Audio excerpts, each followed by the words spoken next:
4 PM news network में दोस्तों आपका स्वागत है। मैं हूं आपके साथ राशिद ज़हीर। सेबी की पूर्व अध्यक्ष हालिया रिटायर हुई हैं, उनके खिलाफ रिपोर्ट हो गई। मालूम है आपको, पता चल चुका होगा, क्योंकि देश के बड़े बड़े जो अंग्रेज़ी अखबार हैं उन्होंने इसको बड़ी ज़बरदस्त तरीके से खबर बनाया है। उन्होंने लिखा कि माधवी बुच के खिलाफ जो रिपोर्ट हुई है वो किस मामले में हुई है और क्या क्या हो सकता है। शेयर बाजार में कई लाख करोड़ रुपए की बिकावली हो गई, घट गए, ये भी खबर आपके कानों में पड़ गई थी। मैं पूछना ये चाहता हूं दोस्तों कि क्या इस तरह की बड़ी बड़ी घटनाओं में, घटना भी बताऊंगा आपको, हमारा काम घटना ही बताना है, लेकिन घटना के जो इम्पैक्ट हैं उन पर भी नजर सानी करना बेइंतहा ज़रूरी है। क्या देश की पॉलिटिकल एटमॉस्फेयर इन चीज़ों से इफेक्टेड होता है? माधवी बुच किस प्रकार से खुल करके सामने आ गई थी पिछले दिनों हमने देखा है, लेकिन सेबी के ऊपर अगर आप किसी प्रकार का कोई आरोप लगाने की कोशिश करते हैं एविडेंस के साथ, तो जानते हैं इनको कितना एग्जम्पशन मिला हुआ है। इनसे ही इजाज़त लेनी पड़ेगी। जिस बंदे की रिक्वेस्ट पर कोर्ट ने कहा है एंटी करप्शन ब्यूरो को कि साहब आप रिपोर्ट दर्ज कीजिए, उस आदमी ने पहले सेबी से ही जवाब मांगा था। ये कानून है कि आप अगर इस तरह की रेगुलेटर बॉडीज़ के खिलाफ जा रहे हैं तो पहले उनसे इजाज़त लेनी पड़ेगी। और एक बहुत देश के बड़े वकील हैं, मैं उनको सुन रहा था रात, वो कह रहे थे कि ये कभी किसी का कोई जवाब ही नहीं देते।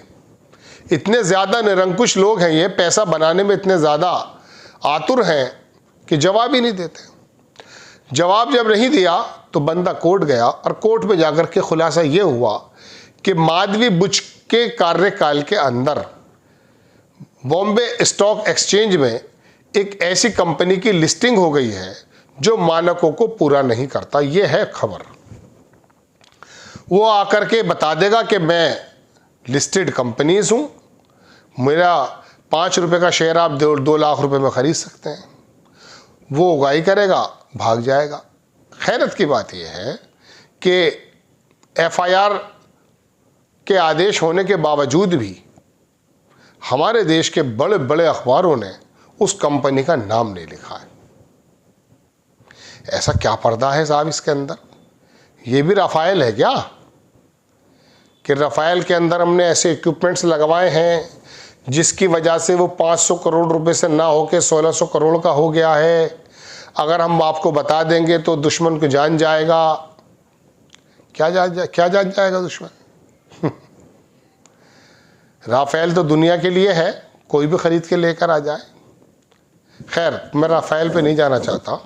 मैं तो ये जानना चाहता हूँ, राफेल हो, माधवी बुच पर रिपोर्ट हो, शेयर बाज़ार में लाखों करोड़ रुपए का घाटा हो जाए, क्या इससे चुनाव इफ़ेक्ट हो सकते हैं? आम जन को ये बात पता होने के बावजूद भी क्या मोदी की सरकार या जिम्मेदार सरकार को आम जन अपने वोट के माध्यम से बदल सकता है? बदल तो सकता था इस वोट के माध्यम से, लेकिन इन खबरों से कोई फ़र्क नहीं पड़ता। राहुल गांधी विपक्ष के नेता कुछ इस प्रकार का काम कर रहे हैं कि चाहिए तो उनको मिसाल के तौर पे चावल, लेकिन वो दूध की दुकान के आगे खड़े हैं।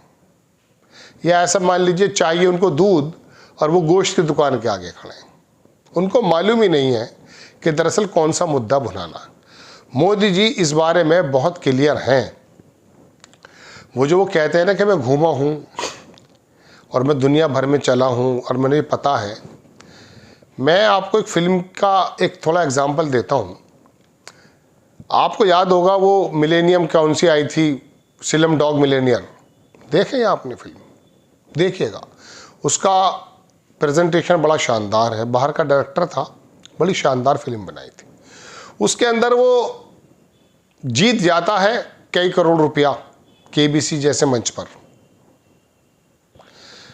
तो वहाँ पर उसके पीछे ही जांच लग जाती है कि ये जो बच्चे हैं थ्री मस्कीटर्स उसको छोड़ दीजिए, वो ऐसे ऐसे जवाब दे देता है बैठ करके कि रेगुलेटरी बॉडीज़ को लगता कि ये कोई मैनिपुलेटेड तो नहीं है। दरअसल उस बच्चे की कहानी दिखाई उस फिल्म के अंदर, जवानी दिखा दी। वो भागते रहते हैं पूरे भारत में, नए नए तजुर्बात होते हैं, बॉम्बे जाते हैं, कलकत्ता होते हैं, आगरा होते हैं। उनकी ज़िंदगी में इतने मरहले आ जाते हैं कि उन्हें हर जगह का मालूम होता है। आखिरकार वो लास्ट में जो थ्री मस्कीटर का जो जवाब देते हैं तो वो हैरत में डाल देता है एंकर अमिताभ बच्चन, तो शायद उसमें अनिल कपूर, सबको। तो मोदी जी पूरी दुनिया में घूमे, ऐसा मोदी जी बताते हैं। मोदी जी को फ़ोटो भी मिले, कहाँ कहाँ नहीं गए, उनको घाट घाट का पता है। राहुल गांधी कुछ लोगों से घिरे हुए व्यक्ति हैं। यात्रा के माध्यम से देश को थोड़ा सा जानने की अवसर तो मिला है, लेकिन उसके बावजूद भी नेचर को नहीं जानते कि नेचर क्या है। नेचर यहाँ ये है कि एक मर्तबा उत्तर प्रदेश के मेरठ में एक कैंडिडेट लड़ने आया साहब, जगवीर सिंह गुजर। उस ज़माने में मेरठ लोकसभा सीट में 1.5 लाख वोट से ज़्यादा गुजर वोट होती थी। उसको समाजवादी पार्टी के टिकट ने टिकट दिया था, 2,87,000 वोट आए। हार गया था, ठाकुर अमरपाल बीजेपी के जीत गए थे।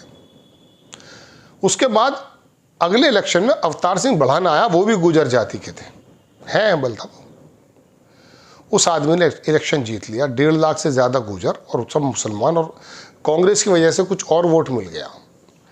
वो कॉम्बिनेशन ऐसा था कि ठाकुर अमरपाल और बीजेपी की मजबूत सीट को उनका हाथों से निकाल दिया।